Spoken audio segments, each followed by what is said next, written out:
Podcast number 1, The Golden Years. Hello and welcome to the first podcast from Duncan Cartlidge Online. This is a very exciting moment for us, believe it or not, and we hope helps bring site members and members together.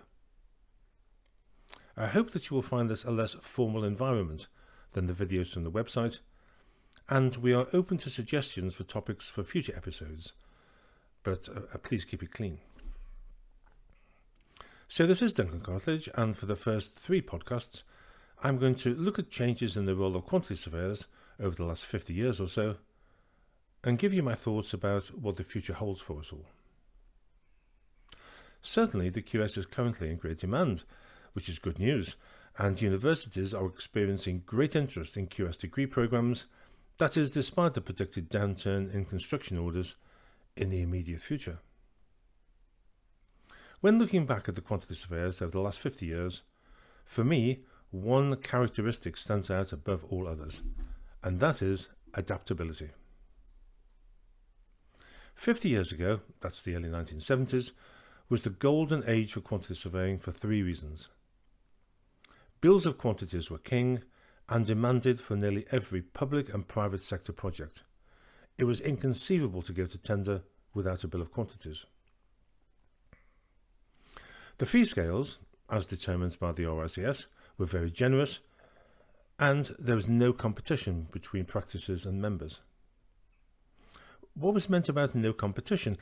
Well, in the 1970s, the RICS insisted that all chartered quantity surveyors and RICS registered practices base their fees on the RICS scale of fees.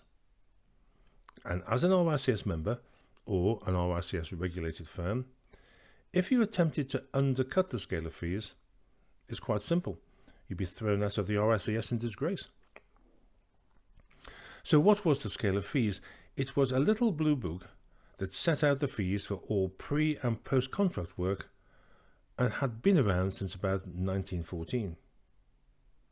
The rather pompous reason for the adherence to the scale of fees was, and I quote the RICS, clients would rather select a chartered surveyor by the quality of services offered and not the fee.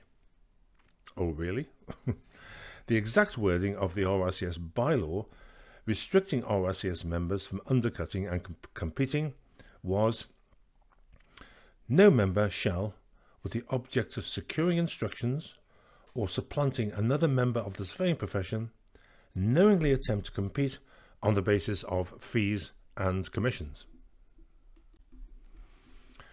So, surprise, surprise, every RICS member charged the same fee. At about this time, AJ and CJ Willis, you remember them, they were the first QSs to do joined-up writing, in their book Practice and Procedure for the Quantity Surveyor, advised QSs not to advertise their services, as advertising should be reserved for those selling cans of baked beans. Can you believe this? In the same book, quantity surveyors were also warned about having offices that were too palatial, as this may attract the type of client a practice could well do without. Presumably the Willises meant ones with money. As far as I'm concerned, step right this way. Happy days. So as I started my career, this was the landscape. There were many small to medium-sized QS practices knocking out bills of quantities and making a very good living. Technology had not really reared its head. Computers were available, but they were the size of a house and needed a special operational environment, which made them out of reach for most. At this time, the QS was primarily a one-trick pony, and their trick was producing bills of quantities.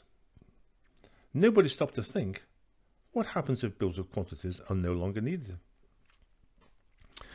During the Golden Age, the time to prepare a bill of quantities for large projects, for which I have personal experience, such as the National Theatre in London or the new Charing Cross Hospital in Hammersmith, would be years.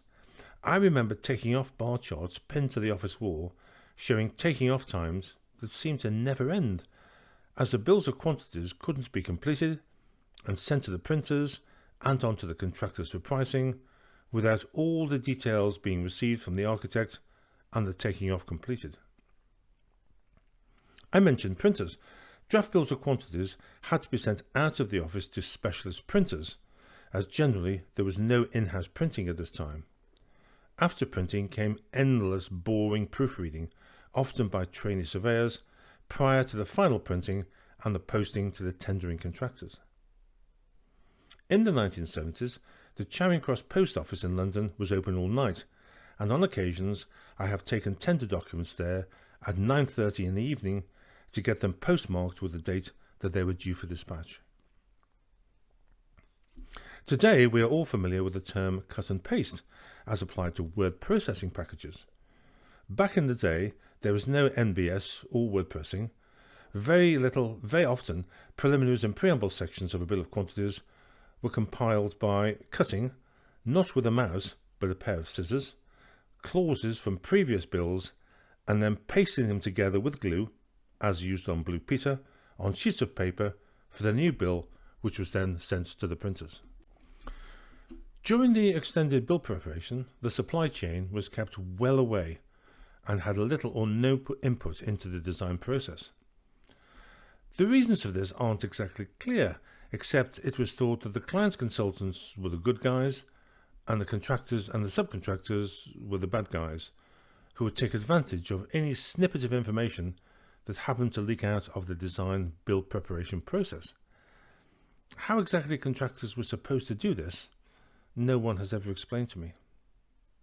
The profession and industry were so polarised at this time that if a chartered surveyor decided to work for a contractor, as opposed to a private practice, they were compelled to resign from the RICS as they were perceived to have gone over to the dark side. And in addition, and I think I'm right here, they were never allowed back into the RICS. No surprise therefore that an institute for contractor surveyors was established, with the original title of, yes, you've guessed it, the Institute of Quantity Surveyors, or IQS, with its headquarters in Devonshire Place, London. Like the RICS, it had its own exams and governing council, but unlike the RICS, it allowed members to work for both contractors and private practice. To be honest, the IQS was very much looked down on by the RICS. However, it didn't stop the RICS, after a poll of all its members, from taking over the IQS in 1982 and subsuming its members and banking the IQS assets. Diplomas and degrees, which we take for granted now, were in their infancy, and most training took place through part-time and day-release courses, some involving 4 nights of study a week after work. There were a few full-time courses at colleges for building, like for example Brixton and Liverpool. These courses prepared students to sit the RICS exams that came in 3 parts: the intermediate, the final part 1 and the final part 2, which were taken over a 4 to 5 year period. Note, no assessment via coursework or continual assessment, and definitely no focused revision or revision classes. The exams were set by a team of RICS examiners and had a fearsome reputation, as approximately only 30% of candidates passed each year. It was thought to be fair play by the RICS examiners to set trick questions to catch unsuspecting candidates, and it could take people years to pass these exams. The RICS examiners took it upon themselves to make the exams as daunting as possible. They took place once a year in Manchester, at various regional centres, on 4 consecutive days, with 2 3-hour exams every day, one in the morning and one in the afternoon. Imagine the modern university student's reaction to an exam timetable like that.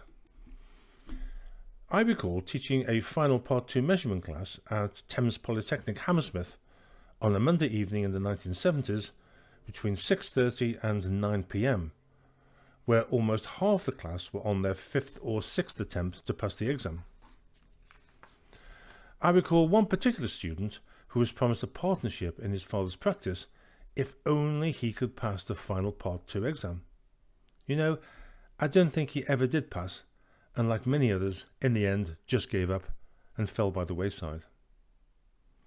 Compare that with today, when universities scrutinise every question for clarity, trick questions result in the examiner's instant dismissal, and universities are asked to explain if their pass dropout rate falls below 90%. Of course, and you know this, the golden age couldn't last, and in my opinion the one single event that put an end to the gravy train was the introduction of compulsory competitive tendering, or CCT, in the 1980s. CCT was one of the key privatisation members of the Conservative government, and initially CCT forced public sector bodies such as local authorities to invite tenders from private sector, resulting in competition in driving down prices. This later transferred to the private sector. In my next podcast, I will discuss the impact and the demise of the Bill of Quantities.